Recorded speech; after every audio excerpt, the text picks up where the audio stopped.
Hello everyone, welcome back to the channel. This is the Hebrew Jamaican Coolie back again with another video, and the title of this video is going to be Single, Alone, Bitter, Single and Alone. Alright, now the reason why I'm making this video is because my wife and I just had a discussion in which she was a bit upset, right? She was a bit upset because of like the constant interaction that I practically tell her about that I get every day, and she experienced just like a fraction of it, and she was like livid. She was livid about it. She just like, I don't know, it was like she was kind of trying to keep it inside, but it kind of exploded as we were coming home. You know, we were doing a little bit of Instacart earlier today, and it kind of exploded as she was coming home. And she was talking about it. What am I talking about?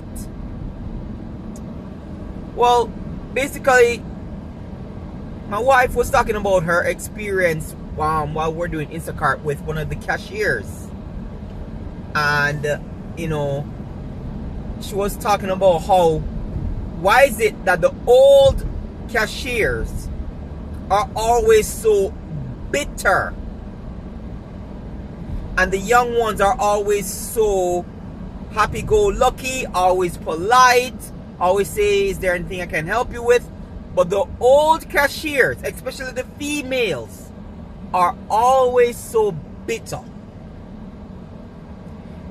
And I told her, well, basically, you see, it's basically these black women in particular that grew up a certain way, especially without learning how to properly love somebody other than themselves, are going to grow up that way. You see, a lot of these so-called boss babe women, a lot of these boss chick women, they're going to reach that point as well of bitterness. They're going to be single, bitter, and alone.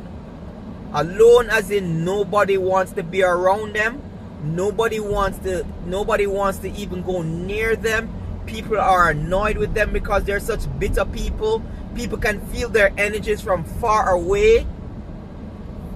Right? Nobody is really talking about these things. And we need to talk about it.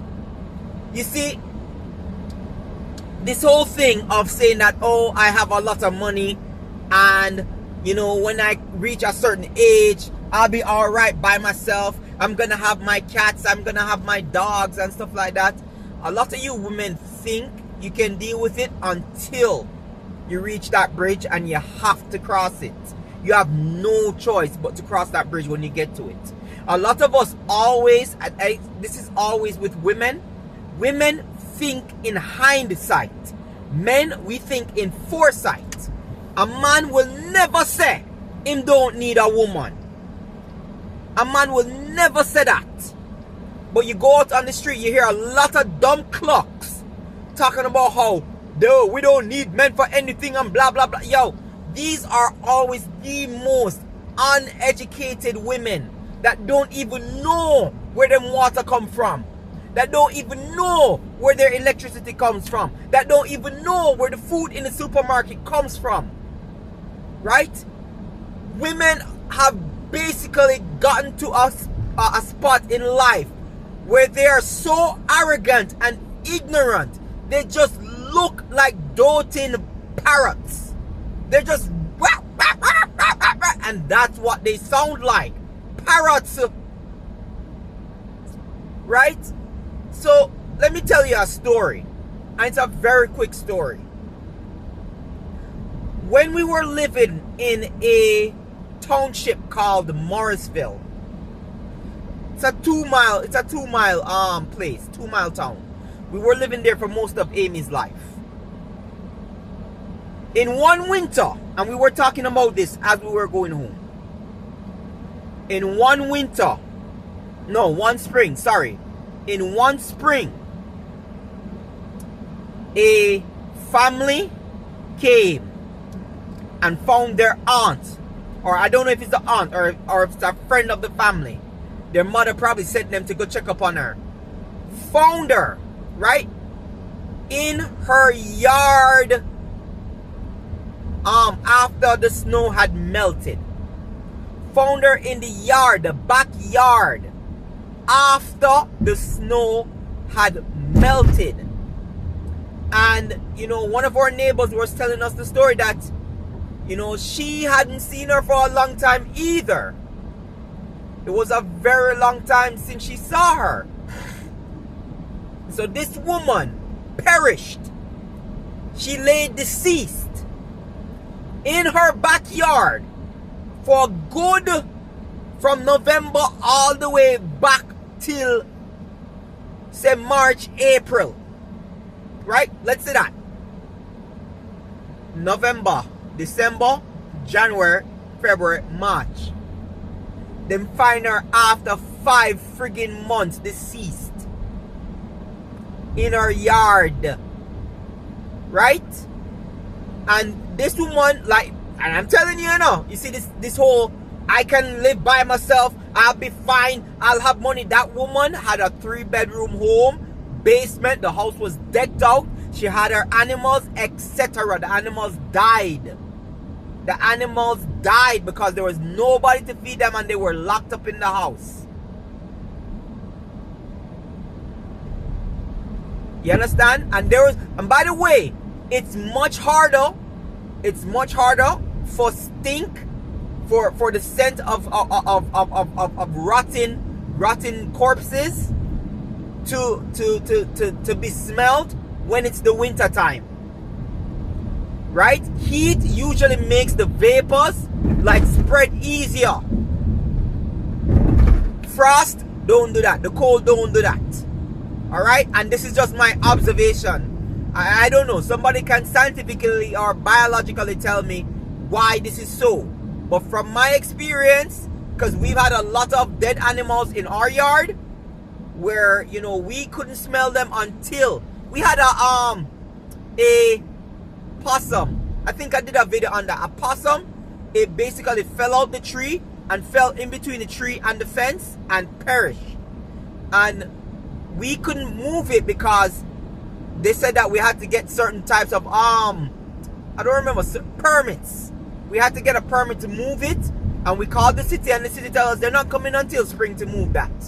I said, alright, come spring and move it then.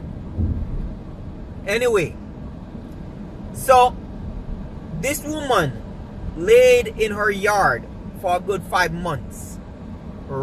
I don't know if she rotted or anything like that, but she was covered in snow. Because that year we had a lot of snow. So I know it took a while before they even found her. You understand? They probably visit the house and they say, oh, she's not there, we don't see her there, the house lock up and stuff like that. And probably came back and forth, until they just like say, you know what, let's check the backyard to see if she's around there. And the woman laid there. And you know, that, I mean, we were told that. That's probably from the autopsy that she was laying there for quite a while. Anyway, come again, spin round. The next spring after that,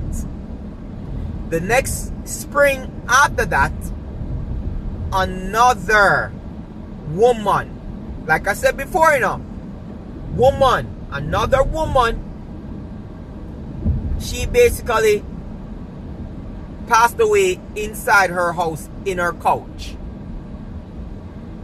And she was also there for an entire winter until her relatives came and found her. I think it was her sister that came there and found her. Right?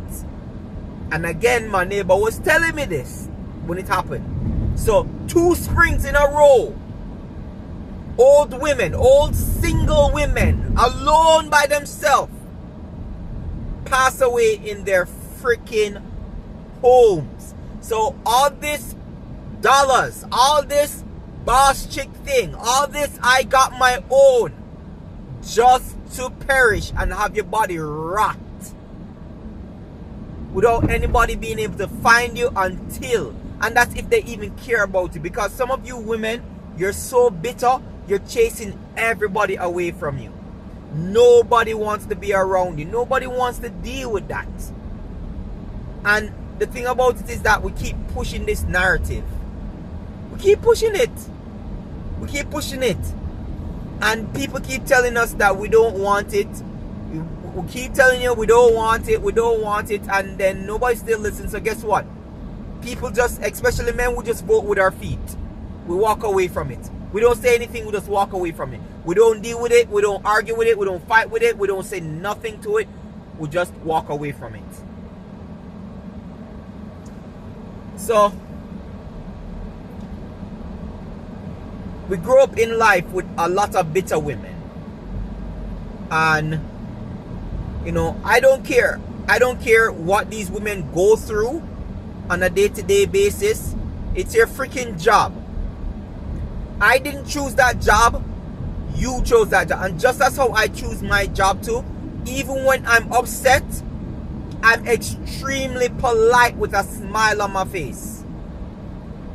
I'm extremely polite with a smile on my face.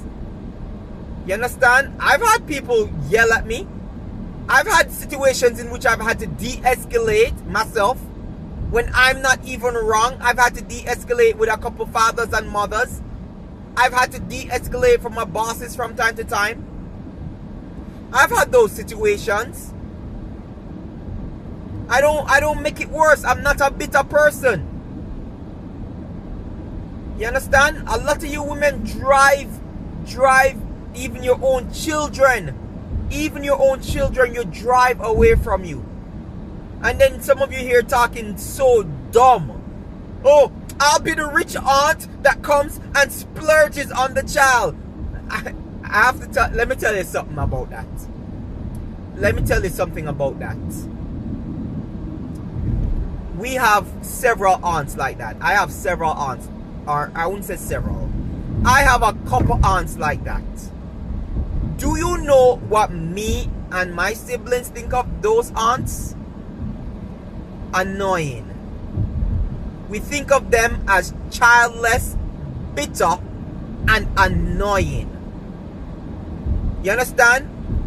We think of them, you're going to be seen as thought of as annoying. I'm telling you. I am telling you. You're going to be seen as a pariah in the group. Nobody is going to really want to deal with you. Because everybody, like even kids are not, like I don't know why we tend to think that kids are dumb. But kids pick up on a lot of stuff. Especially when they get to like 9 and 10. They pick up on a lot of stuff. Where they know like when somebody is just the odd one out in a group. Kids aren't stupid. Children aren't stupid. You understand what I'm saying? And you have a lot of women talking about, oh, I'm going to be that rich aunt that splurges on my nieces and nephews. Sometimes we don't even want to be around you. Like there's nothing, you don't know what is fun. Your idea of freaking fun is going to a freaking club and drinking alcohol and dancing and grinding and whining as a old woman. That's not fun for children. You don't know anything that's about fun. You're trying to cope for the fact that you just don't have. And splurging on kids that basically don't even want you around sometimes. It's good to say, hey auntie, how you doing? You know, blah, blah, blah, blah, blah. Most times, there are particular aunts, I didn't want to spend any time with them. Those particular aunts. I didn't. Because I just found them to be very, very annoying and bitter. You understand? One aunt in particular, every minute she had a man. Every minute she had a new man. Every time she come to my birthday party, it was with another man. That's annoying to me. That's like, oh, here's another one now. That was annoying to me. You understand? She'd come to my birthday party. Like one time she came to my birthday party with one of my teachers, my math teacher. You understand? And I was like, yo, this woman has no, like, I'm like, yo, what is wrong with this woman? You understand? Settle your backside down or something. Right? Now, let me tell you something. She's old. She's bitter. And she's alone. And let me tell you something. She has a lot of money. She has stuff. And stuff that I can't mention that she has. You understand? She has stuff. None of it is any of it is not my business. Right? None of it is my business. Right? But she has a certain amount of wealth. And she's bitter, old, and alone. She has to call my mother constantly for conversation, whether it's to have an argument with my mother or not. I'm in a business. Where has all that boss chick thing gotten her? You know, boy, people don't understand, you know, it gets cold when you're lonely, you know. It's cold mentally, physically, and spiritually when you're lonely. It's cold when you're out there alone. Growing up, I always had friends that talked about, you know, not even just friends, like my friends' mothers would teach me a little bit of wisdom, because used to have like certain people in our neighborhoods that would do certain things to their children and kick them out of the house and things like that. There was one guy in particular who kicked his daughters out of the house and, you know, whatever it is. And one of my friend's mother, she was teaching me some wisdom. She said, you know, why doesn't he try to work it out with them? Yes, children are unbearable. Yes, children do certain things. Yes, children say certain things. You know, but how can you kick out kids that are obviously aren't ready for the world? And that's another topic I'm going to be addressing after this video. Alright, I'm going to be addressing that topic after this video, of how we have a generation that basically treated us like trash. Never parented us properly. Right? And then tell us to be grateful and thankful that we even had parents.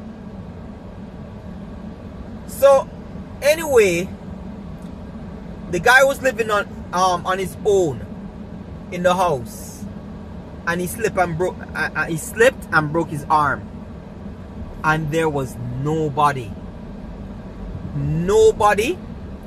to check up on him. And he was like from what I was told, he was there. He didn't perish, you know. He didn't perish. He didn't pass away.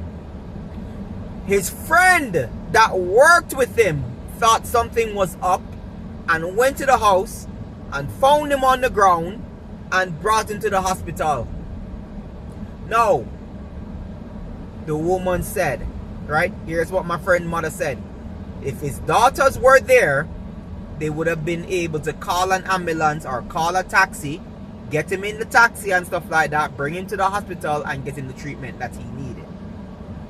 So when you fall down in a house and there's nobody there to help you, think about that. Think about that. Right now, my mother-in-law lives with us, and she's been living with us since COVID, and that's actually my decision.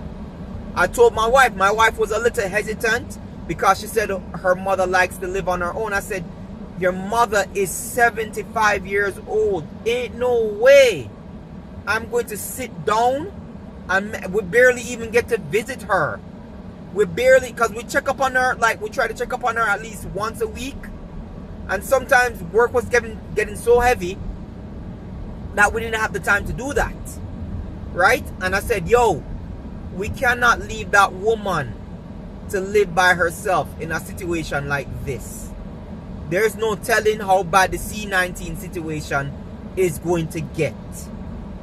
So we basically pack her up and move her in and give her her own room and stuff, you know. And you know, I have no problem with that woman living with us. As a matter of fact, my wife wants my mother to come up and live with us as well. And I have no problem with that too. Because the way how I see it, it's this. I'd rather she pass away in our house, where we can wake up one morning and see that she passed away, and you know, whatever it is, than on her own, and we go and smell a stink in the house, and basically that you know, we don't want to find a rotten corpse. If you understand what I'm saying right now, we don't want to find a rotten corpse.